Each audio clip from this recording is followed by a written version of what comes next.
ये वीडियो केवल मनोरंजन हेतु है। हम किसी भी अंधविश्वास का समर्थन नहीं करते। इस वीडियो का क्रेडिट बेस्ट हिंदी कहानियन को जाता है।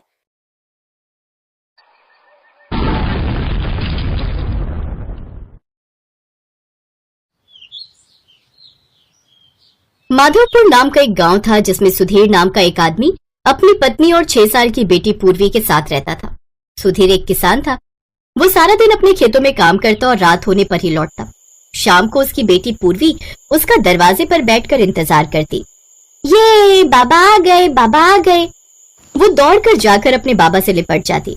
अरे बिटिया, तनिक हमको हाथ पैर तो धोने दे, कपड़े बदलने दे, पूरा मिट्टी में सब सने हैं। तो क्या हुआ, मेरे बाबा मेहनत करके आ रहे हैं। आपको पता है बाबा आज हमारे स्कूल में हमें पेड़ लगाना सिखा रहे थे, तो मैंने मैडम को सबसे पहले लगाकर दिखा दिया। और जब उन्होंने पूछा कि तुम्हें ये कैसे आता है, तो मैंने बोल दिया कि मेरे बाबा ने सिखाया है, वो एक किसान है। शाबाश बिटिया। अच्छा, वैसे तेरी माँ ने आज क्या बनाया है? तभी ममता निकल कर आती है। दाल चावल और हाँ, साथ में बैंगन भी बनाए हैं। फिर वो सभी बैठकर साथ में खाना खाते हैं। अगली सुबह बिन मौसम बरसात शुरू हो जाती है। आप चिंता मत कीजिए, भगवान हमारी मदद जरूर करेंगे, जल्दी ये बरसात रुक जाएगी। लेकिन होने को कुछ और ही मंजूर था। बरसात बढ़ती जा रही थी। कुछ ही घंटों में खेतों में पानी भरने लगा और सारी फसल बर्बाद हो गई। सुधीर खेतों की ओर गया तो वहाँ का नजारा देखकर वो हैरान रह गया। हे भगवान, अब क्या होगा? अगर ऐसे ये बरसात होती रही तो सारी फसल बर्बाद हो जाएगी। बारिश इतनी जोरों की थी कि खेतों के साथ साथ सारे गाँव में भी पानी भरने लगा। उदास मन से सुधीर भीगते हुए घर लौटा। ममता, हमारी सारी फसल बर्बाद हो गई और बाकी सब किसानों की भी। हे भगवान, अब हम क्या करेंगे? अब हमें केवल इंतजार ही करना होगा बरसात उतरने और पानी रुकने का। सुधीर और ममता चिंतित थे। बाहर बारिश रुकने का नाम ही नहीं ले रही थी और पानी का स्तर लगातार बढ़ते ही जा रहा था। गांव के निचले वाले हिस्से में घर डूबने लगे थे। सुधीर कुछ गांव वालों के साथ लोगों को बचाने निकला। कमर तक पानी तक चलकर सुधीर डूबे हुए बच्चों और बुजुर्गों को बाहर निकाल रहा था। फिर एक डूबे हुए घर से उसे किसी की औरत की आवाज आ रही थी। कोई तो बचाओ मुझे, कोई बचाओ। सुधीर उस घर में गया और वहाँ फंसी हुई औरत को उसने घर से बाहर निकाला। लेकिन उसी समय उस घर की छत का एक हिस्सा गिर जाता है और सुधीर उसमें बुरी तरह घायल हो जाता है। कुछ लोगों ने सुधीर को बाहर निकाला। वो बेहोशी की हालत में घर पहुंचा। इन्हें क्या हो गया? किसी की मदद कर रहे थे और घर ढह गया। सर पर गहरी चोट आई है। हे राम। कुछ देर बाद डॉक्टर को बुलाया गया। देखिए, इनके सर पर चोट आई है। अभी दवाई दे दी है, लेकिन इन्हें ठीक होने में समय लगेगा और अभी शहर भी नहीं ले जा सकते क्योंकि भारी बारिश के कारण बाहर जाने वाले रास्ते बंद हैं। ठीक है डॉक्टर साहब, मैं इनका पूरा ख्याल रखूंगी। डॉक्टर दवाई देकर वहाँ से चला गया। माँ, बाबा ठीक तो हो जाएंगे ना? हाँ मेरी बच्ची, भगवान जी है ना, वो हमारी मदद जरूर करेंगे। अगली सुबह बरसात थम गई और खेतों से पानी उतरने लगा। किसान वापस तैयार हो गए नई फसल बोने के लिए। इधर सुधीर अभी भी बिस्तर पर ही पड़ा हुआ था। फिर ममता ने अपनी बेटी से कहा, पूर्वी बेटा, अपने बाबा का ध्यान रखना, मैं खेतों में थोड़ा काम करके आती हूँ। ठीक है माँ, तुम चिंता मत करो। ममता खेत पहुंची तो उसके खेतों में पानी तो नहीं था, लेकिन मिट्टी गीली थी। इस मिट्टी में कोई फसल कैसे उगेगी? लेकिन फिर भी मुझे कोशिश करनी चाहिए। उसने जैसे तैसे कुछ बीज बोए। सारा काम खत्म होने के बाद ममता घर चली गई। फिर हफ्ते भर बाद जब वो वापस अपने खेत पर आई तो उसने देखा मिट्टी अभी भी गीली ही है और उसके बोए हुए सारे बीज मिट्टी के ऊपर आ गए। अपने खेतों की यह हालत देख ममता की आंखों में आंसू आ गए। अपनी परिस्थितियों को कैसे बदला जाए, ये सोचते हुए ममता रोते हुए जाने लगी और कुछ दूर चलने पर एक तालाब किनारे बैठ गई। हे भगवान, तो हम गरीबों की कितनी परीक्षा लेता है। भगवान मेरी मदद कीजिए। मेरे पति कई दिनों से बिस्तर पर पड़े हैं, आप उन्हें ठीक कर दीजिए। अगर ऐसे ही चलता रहा तो मेरा परिवार बर्बाद हो जाएगा। तभी उस तालाब से एक साथ 3 जादुई मछलियां प्रकट हुई। देखो, तुम मत रो और हमें बताओ तुम्हें क्या परेशानी है। हाँ, हो सकता है हम तुम्हारी मदद कर सके। बोलने वाली मछलियाँ? हाँ, ये जादुई मछलियों का तालाब है और हम सब बोलने वाली मछलियाँ हैं। अब बताओ तुम्हें क्या प्रॉब्लम है। ममता उन्हें सारी बात बताती है। तभी उनमें से एक जादुई मछली ममता को एक घड़ा देती है जिसमें पानी होता है और उसके अंदर कुछ मछलियाँ होती हैं। ये लो ममता, अब तुम इन मछलियों को बाजार में जाकर बेच दो। जिसका जो भी रोग होगा वो इससे दूर हो जाएगा। इससे तुम्हारी अच्छी कमाई होगी। और हाँ, सबसे पहले तुम इस मटके का पानी अपने पति के माथे पर लगा देना, फिर देखो जादू। और उसके बाद उसे भी इनमें से कुछ मछली बनाकर खिलाना। साथ ही इसका पानी अपने खेतों में भी छिड़क देना, इससे तुम्हारी फसल भी अच्छी होगी।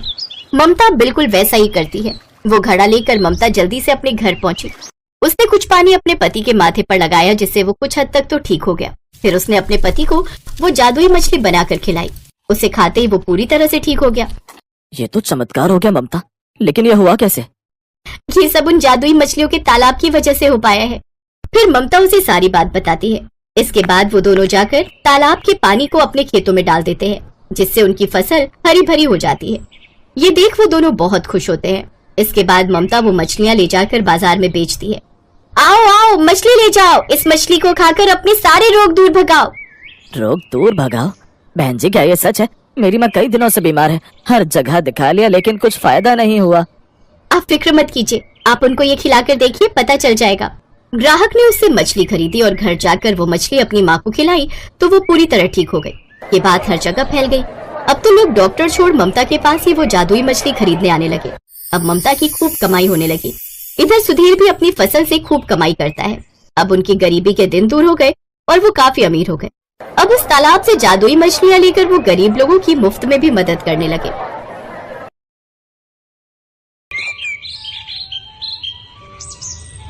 पारू बिटिया, जल्दी आओ, देरी हो रही है।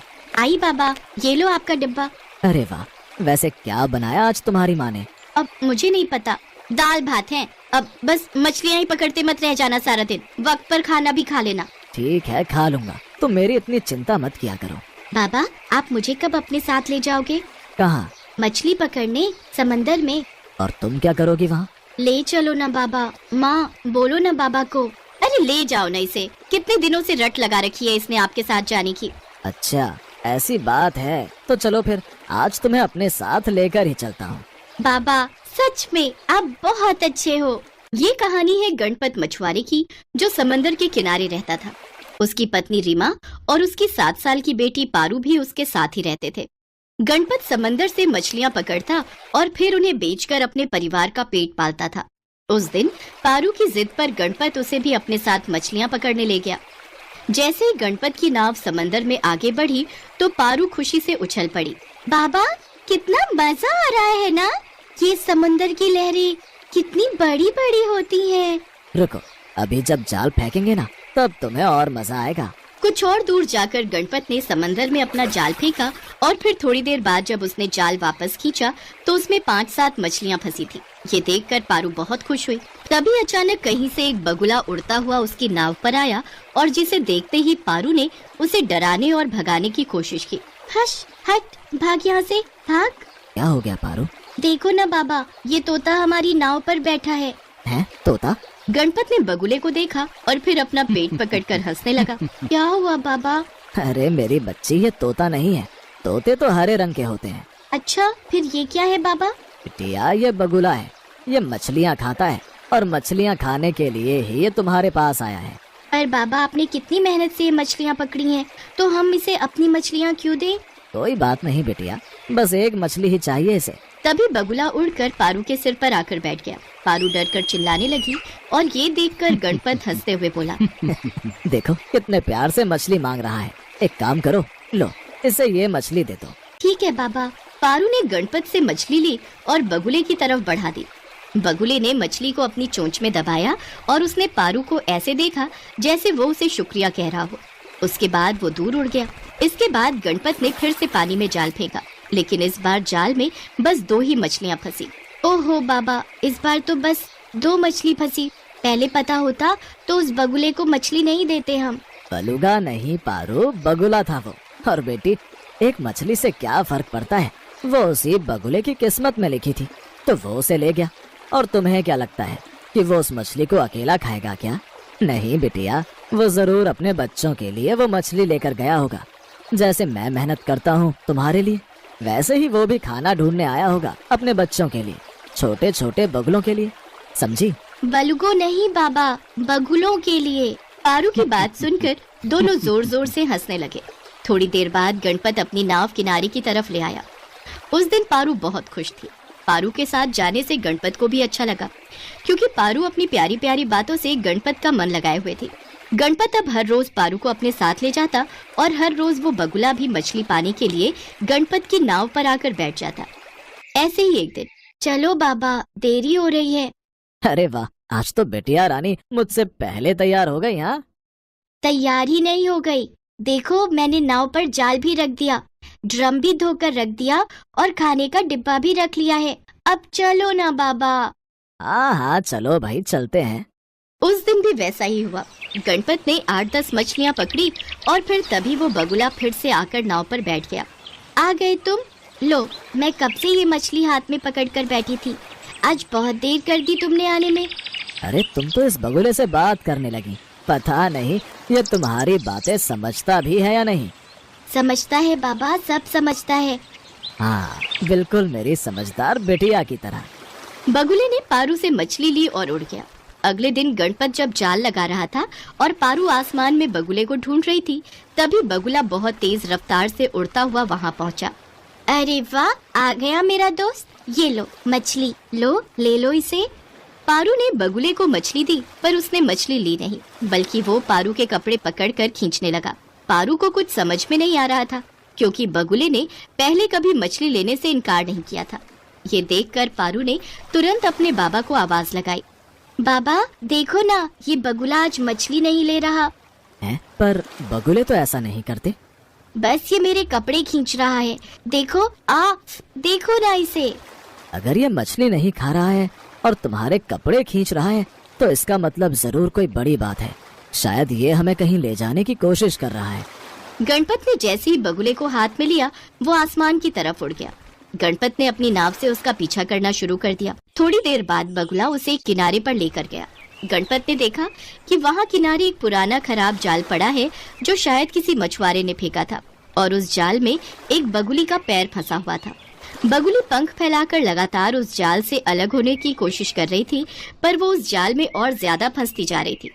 बाबा देखो, वहाँ एक बगुला फंसा हुआ है। पारू, वो एक बगुली है और वो जरूर इस बगुले की पत्नी होगी, और उसी को बचाने के लिए वो हमसे मदद मांग रहा है। गणपत ने चाकू से जाल काटा और बगुली को आजाद कर दिया। तभी पारू बोली, देखो बाबा, वहाँ पेड़ के नीचे 2 छोटे छोटे बगुले हैं। हाँ, मैंने कहा था ना कि वो जरूर अपने बच्चों के लिए मछलियाँ ले जाता होगा। चलो अब हम चलते हैं, बहुत देर हो गई। शाम हो चुकी थी। गणपत अपने घर की तरफ बढ़ रहा था। बगुली की मदद करके पारू बहुत खुश थी, लेकिन गणपत थोड़ा परेशान था, क्योंकि बगुली की मदद के चक्कर में उस दिन वो एक भी मछली नहीं पकड़ पाया था। वो इसी उधेड़-बुन में था। तभी पारू ने उसे आवाज लगाई, देखो बाबा, बगुला अपने दोस्तों के साथ मछली लेकर आया है। हैं? मछली लेकर आया है? गणपत ने देखा कि आसमान में 10-15 बगुले उड़ रहे थे और सबकी चोंच में मछलियां थी। गणपत के दोस्त बगुले ने अपनी चोंच में दबाई हुई मछली को नाव में रखे ड्रम में डाल दिया, और देखते ही देखते सारे बगुलों ने भी ऐसा ही किया। इसके बाद सारे बगुलों ने पारू को घेर लिया।